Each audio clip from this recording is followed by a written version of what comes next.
जय श्री कृष्ण। धार्मिक व्रत कथा में आपका दिल से स्वागत है। आज हम सुन रहे हैं शिवरात्रि के व्रत नियम और विधि। शिवरात्रि का व्रत कैसे किया जाता है, आइए हम इसकी जानकारी लेते हैं। शिवरात्रि की महिमा इतनी अधिक, कई शिव भक्त बड़ी आस्था से इस दिन व्रत रखते हैं। वे भगवान शिव तथा माता पार्वती का आशीर्वाद पाने के लिए पूरी श्रद्धा से भगवान शिव की पूजा अर्चना करते हैं। यह व्रत तन और मन आत्मा की शुद्धि के लिए बहुत ही महत्वपूर्ण माना जाता है। कुछ लोग पहली बार इस व्रत की शुरुआत करते हैं, उन्हें किन किन नियम का पालन करना चाहिए, आइए हम ये सुनते हैं। महाशिवरात्रि व्रत करने की विधि। व्रत रखने वाले व्यक्ति को एक दिन पहले चतुर्दशी से पहले सात्विक भोजन करना चाहिए। मन को शांत और पवित्र रखें, नकारात्मक विचारों से बचें, भगवान शिव का ध्यान करें, व्रत का संकल्प लें। व्रत वाले दिन सूर्योदय से पहले स्नान करें, स्वच्छ वस्त्र धारण करें, अपने घर के पूजा स्थान या किसी शिव मंदिर में जाकर भगवान शिव के सामने ओम नमः शिवाय का जाप करते हुए व्रत रखने का संकल्प लें। व्रत को निर्जला या बिना जल के फलाहार या फल दूध पर या आहार सात्विक भोजन विधि से भी रखा जा सकता है। महाशिवरात्रि पर रात्रि के 4 पहरों में पूजा करने का विशेष महत्व है। पूजा के लिए आवश्यक पूजन सामग्री में गाय का कच्चा दूध, दही, घी, शहद और जल, गंगा जल, पंचामृत, बेलपत्र, धतूरा, भांग, आक के फूल, सफ़ेद चंदन, चावल, कुमकुम, धूप, दीप, रुद्राक्ष माला, भस्म, फल, मिठाई आते हैं।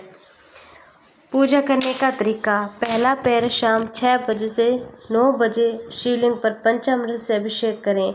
दूध, दही, घी, शहद, गंगा जल से ओम नमः शिवाय मंत्र का जाप करें। बिल्व पत्र, चंदन और फूल अर्पित करें। दूसरा पहर आने पर रात 9 बजे से 12 बजे शिव जी को धतूरा, भांग, फल चढ़ाए। शिव चालीसा, महामृत्युंजय मंत्र का जाप करें। तीसरा पहर रात 12 बजे से 3 बजे दीपक जलाकर भगवान शिव की आरती करें, महामृत्युंजय मंत्र का जाप करें। चौथा पहर आने पर सुबह 3 बजे से 6 बजे तक शिव पुराण, शिव महिमा, अन्य शिव स्तुतियों का पाठ करें और भगवान शिव के विवाह उत्सव की कथा भी सुने। महाशिवरात्रि का व्रत करने वाले प्रदोष काल में शिवलिंग की पूजा करने के बाद भोजन करें। जो लोग पूरी रात व्रत करते हैं तो वे 4 पहरों की पूजा करने के बाद ही सूर्योदय के समय ही व्रत का पारण करें। रात को जागरण अवश्य करें। इस दौरान शिव चालीसा का पाठ मंगलकारी करें।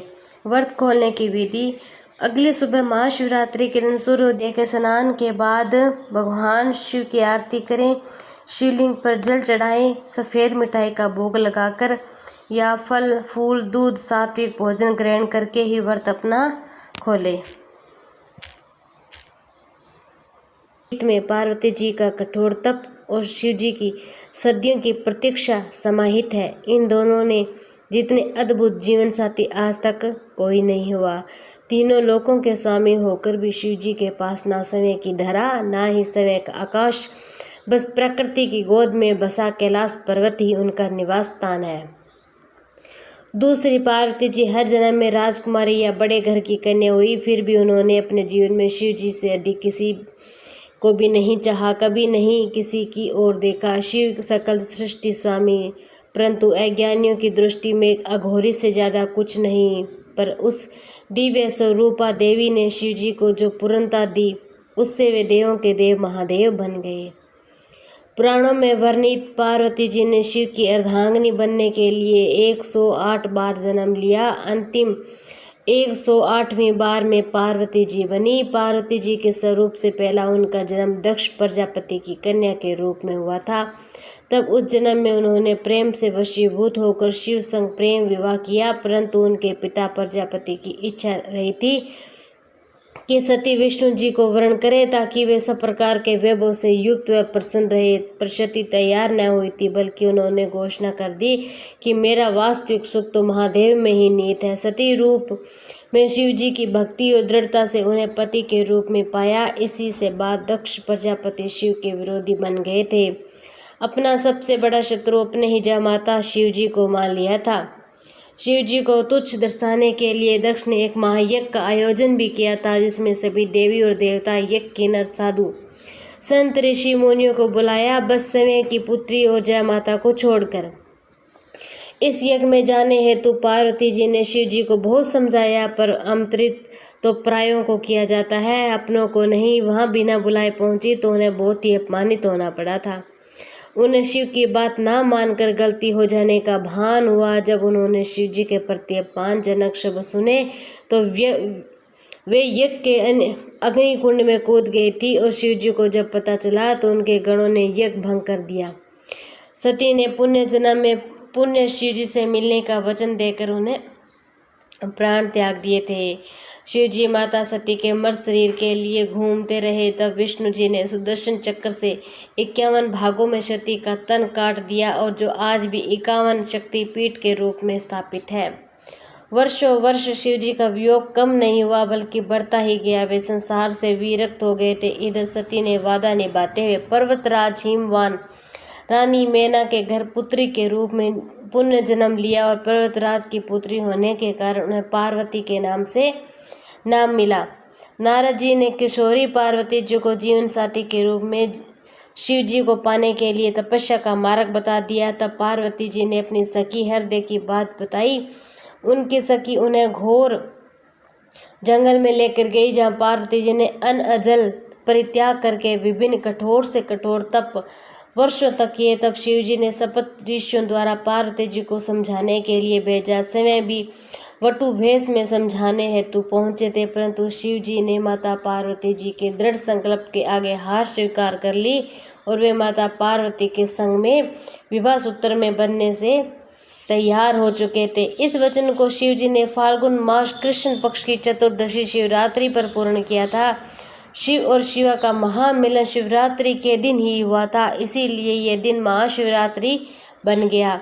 कितनी ही कठिनाइयों को सहन करते हुए महलों की राजकुमारी पार्वती जी पर्वतवासिनी बन गई, और माता पार्वती जी ने एक बार अपने लिए घर की इच्छा भी की।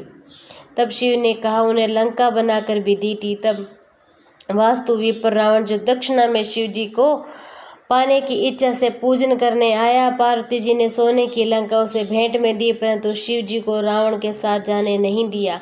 पार्वती जी ने किसी भी जन्म में भोले भंडारी के प्रेम के अतिरिक्त कोई धन वैभव नहीं चाहा, बल्कि जीवन की हर परिस्थिति में शिव जी का साथ सूर्य की किरणों, पुष्प, सुगंध, शरीर संग प्राण बनकर निभाया। वही शिव जी ने हर जन्म में माता पार्वती की परीक्षा ली। शिव जी ने जो गले में मुंडमाला पहनते हैं वह पार्वती के हर जन्म का प्रतीक है, जिससे वे हृदय से लगाए रखते हैं। वास्तव में पार्वती जी ने अनेकों कठिनाइयां सही।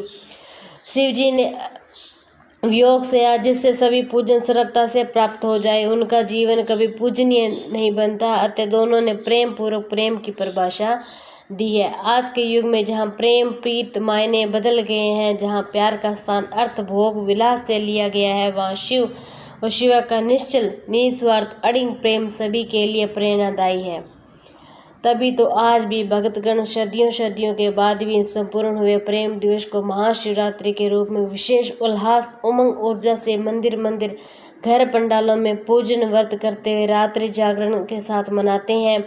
साथ ही महादेव और महादेवी से इसी तरह प्रेम पूर्ण को पाने की कामना भी करते हैं। जीवन में संपूर्णता सकल सुख पाने की इच्छा करते हैं। इस संपूर्ण युग जगत के माता पिता का आशीर्वाद सदा है। प्राचीन समय चित्रभानु नामक एक शिकारी था। वह रोज जंगल में जाकर शिकार करता, ऐसे ही अपने परिवार का वह पालन पोषण भी करता था। चित्रभानु उसी नगर में रहने वाले एक साहूकार का कर्जदार भी था। आर्थिक तंगी के कारण ऋण नहीं चुका पा रहा था। एक दिन साहूकार ने क्या किया, गुस्से में आकर चित्रभानु को शिव मठ में बंदी बनाकर रख लिया। और उसी संयोग से उस दिन मासिक शिवरात्रि भी थी। मासिक शिवरात्रि के कारण शिव मंदिर में भजन और कीर्तन चल रहे थे, जिसका बंदी शिकारी चित्रभानु ने पूरी रात आनंद लिया। अगली सुबह साहूकार ने शिकारी को अपने पास बुलाया और ऋण चुकाने के लिए कहा, जिसके बाद शिकारी चित्रभानु ने कहा, सेठ जी, मैं कल तक आपका पूरा ऋण चुका दूंगा। शिकारी के वचन को सुनकर सेठ जी ने उसे छोड़ दिया था। सेठ से आज़ाद होकर शिकारी शिकार के लिए जंगल में चला गया, किंतु पूरी रात बंदी गृह में भूखा प्यासा होने के कारण वह थक चुका था और शिकार की खोज में जंगल में वह बहुत दूर भी आ चुका था, जहाँ से उसे लौटने में सूर्यास्त होने लगा, जिसके कारण उसने सोचा आज तो रात जंगल में ही बितानी पड़ेगी। ऊपर से उसे कोई शिकार भी नहीं मिला जिससे बेचकर वो सेठ जी का ऋण भी चुका सके। यह सोचते सोचते वह एक तालाब के पास में पहुंच गया और भर पेट पानी पीकर सुस्ताने के लिए एक बेल के पेड़ पर वह चढ़ गया, जो उसी तालाब के किनारे पर था, और उसी पेड़ के नीचे एक शिवलिंग भी रखा हुआ था, जो पत्तियों से ढके होने के कारण उसे दिखाई नहीं दिया था। कर्ज चुकाने और परिवार के लिए खाना लाने की चिंता में व्याकुल शिकारी चित्रभानु पेड़ पर बैठे बैठे बेलपत्र को तोड़ तोड़ कर नीचे गिराए जा रहा था। उसी संयोगवश वो सभी बेलपत्र भगवान शिवलिंग पर ही गिर रहे थे। शिकारी चित्रभानु रात्रि से लेकर पूरे दिन भूखा प्यासा था, जिसके कारण उसका मासिक शिवरात्रि का व्रत भी पूरा हो चुका था। कुछ समय बाद उस तालाब पर पानी पीने के लिए एक गर्भवती हिरनी आई और पानी पीने लगी थी। हिरनी को देखकर शिकारी चित्रभानु ने अपने धनुष पर तीर चढ़ा लिया और छोड़ने ही लगा था। तभी गर्भवती हिरनी बोली, रुक जाओ, मुझे मत मारो, मैं गर्भवती हूँ और तुम एक साथ 2 जीवों की हत्या नहीं कर सकते, परंतु मैं जल्दी ही प्रसव करूंगी, जिसके बाद तुम्हारे पास मैं आ जाऊंगी, तुम मेरा शिकार कर लेना। उस हिरनी की बात सुनकर चित्रभानु ने अपने धनुष को नीचे कर लिया और हिरनी झाड़ियों में जाकर छुप गई थी। इस दौरान जब शिकारी ने अपने धनुष की प्रत्यंजा चढ़ाई और ढीली करी तो कुछ बेलपत्र टूटकर शिवलिंग के ऊपर फिर से गिर गए थे, जिसके कारण शिकारी के हाथों से प्रथम पहर की पूजा हो गई थी।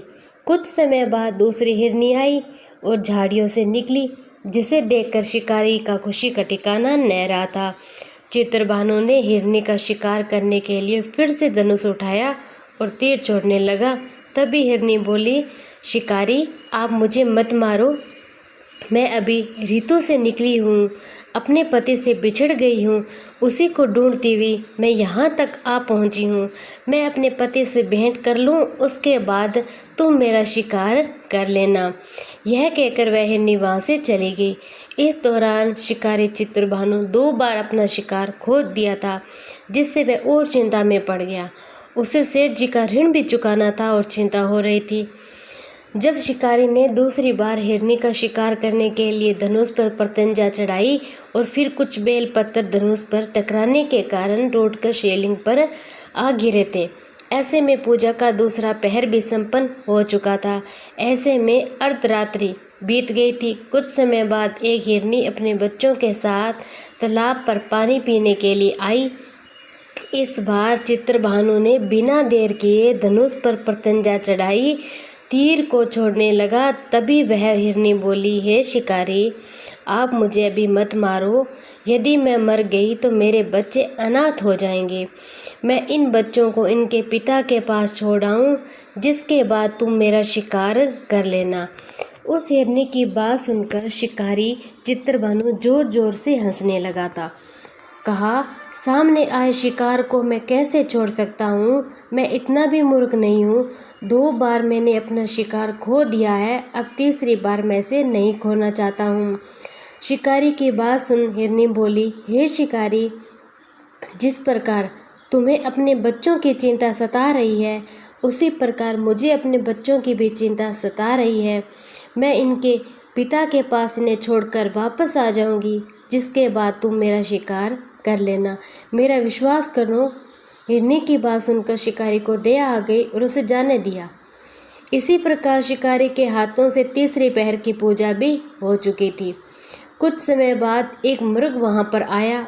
उसे देखकर चित्रभानु ने फिर से अपना तीर धनुष उठाया, शिकार की ओर छोड़ने लगा। तभी मृग ने बड़ी विनम्रता से बोला, हे शिकारी, यदि तुमने मेरे तीनों पत्नियों को और छोटे छोटे बच्चों को मार दिया हो तो तुम मुझे भी मार दो, क्योंकि उनके बिना मेरा इस दुनिया में और कोई नहीं है।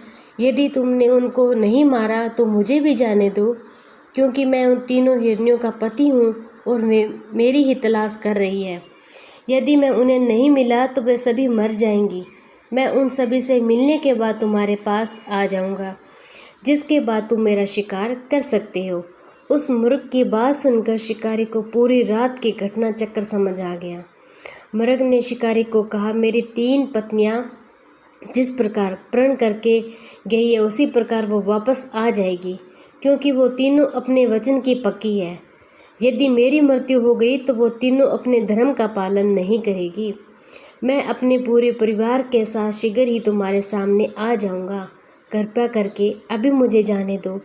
शिकारी चित्रभानु ने उस मुर्ग को भी जाने दिया। इस प्रकार बार बार धनुष उठाने और नीचे रखने में बेलपत्र गिरने के कारण अनजाने में ही उस शिकारी ने भगवान शिव जी की पूजा संपन्न कर दी थी, जिसके बाद शिकारी का हृदय भी बदल चुका था।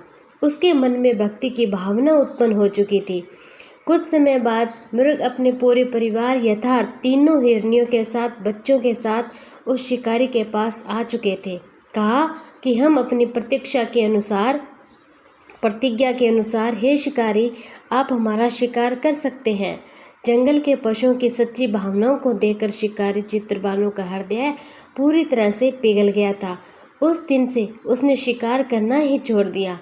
अगले दिन वो नगर लौटा, किसी और से उधार लेकर सेठ जी का तो ऋण चुका दिया और मेहनत मजदूरी करने लगा। जब शिकारी चित्रभानु की मृत्यु हुई तो उसे यमदूत लेने आए, किंतु शिवदूतों ने उन्हें भगा दिया था। उसे शिव ले गए थे। इस प्रकार उस शिकारी की मोक्ष की प्राप्ति हुई। मासिक शिवरात्रि